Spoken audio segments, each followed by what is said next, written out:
Tu as un podcast depuis un certain temps. Tu as donc bâti une communauté d'auditeurs. Cependant, comment ces auditeurs peuvent devenir des clients? Je t'en parle dans les prochaines minutes. Les médias sociaux en affaires est ton rendez-vous hebdomadaire pour en connaître davantage sur les différents réseaux sociaux et les plateformes de création de contenu dans un contexte d'affaires.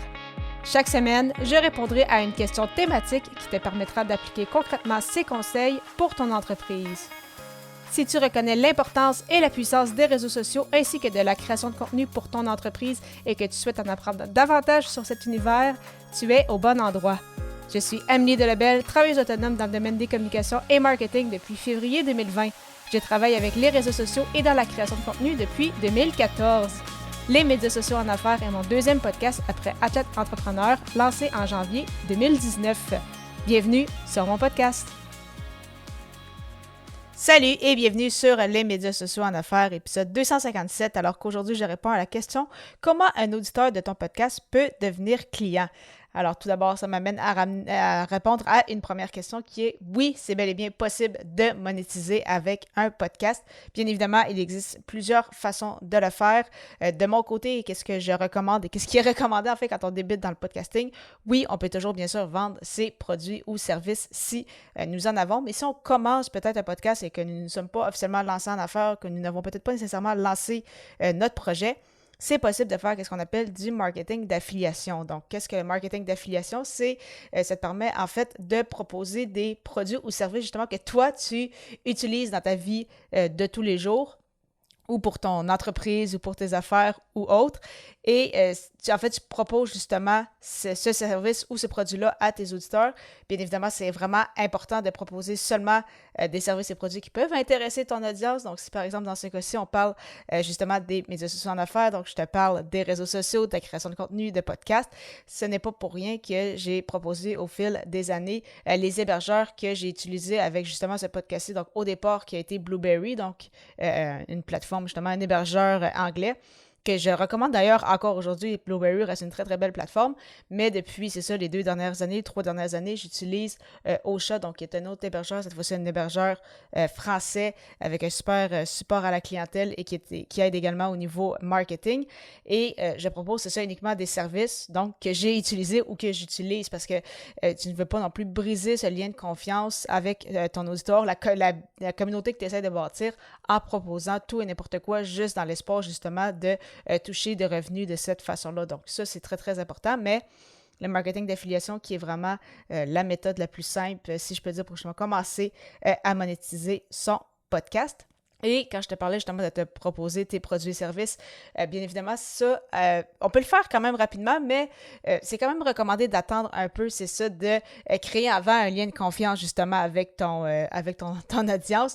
Pas nécessairement dès ton épisode 0, ton épisode 1, proposer déjà une formation en ligne à 2000 $. Ça peut fonctionner, mais les probabilités sont quand même très, très minces. Donc, au départ, peut-être plus proposer, c'est ça, des outils gratuits pour justement bâtir cette confiance-là, pour que les gens se disent, bien, si elle me propose, ou cette personne-là, cet homme-là me propose des outils gratuits qui fonctionnent super bien, qui m'aident avec mon entreprise, mais j'ose même pas imaginer justement avec sa formation ou avec ses services, qu'est-ce qu'il pourrait m'offrir en fait si je paye pour justement utiliser ces ressources.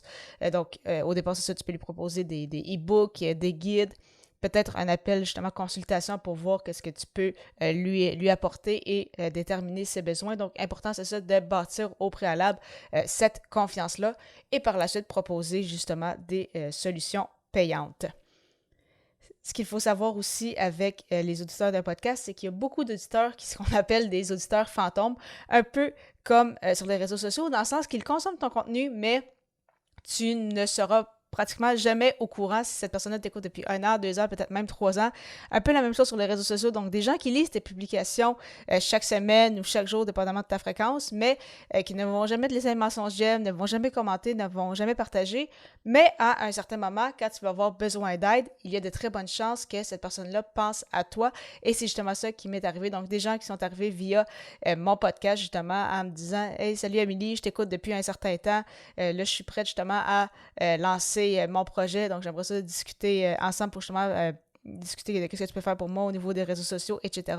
Et ça m'est arrivé également sur LinkedIn pour la même raison. Donc, et particulièrement en fait avec le podcast, c'est que ça permet vraiment de créer un lien de confiance parce que tu es dans les oreilles de tes auditeurs. Donc, de mon côté, ce sont, comme tu le sais, des épisodes relativement courts, donc de 5 à 10 minutes par semaine.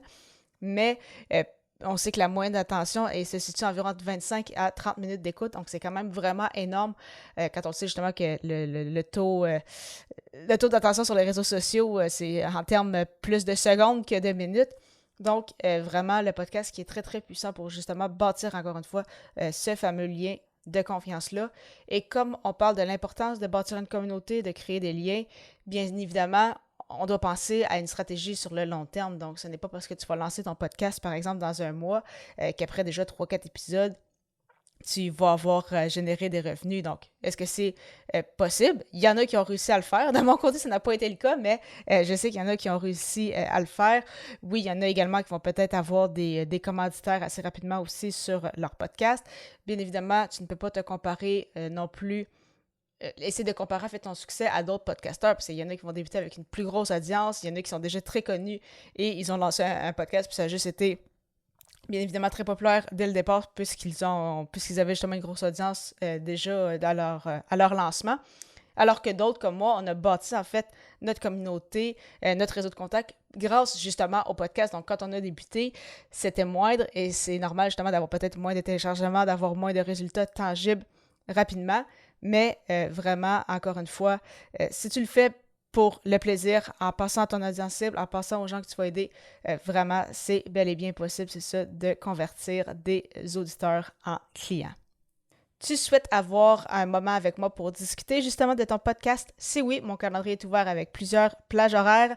Pour prendre rendez-vous gratuitement, simplement te rendre au amiedelbel.com/consultation et au plaisir de te retrouver à l'épisode 258 alors que je répondrai à la question « Quel est le meilleur format de création de contenu? » À très vite!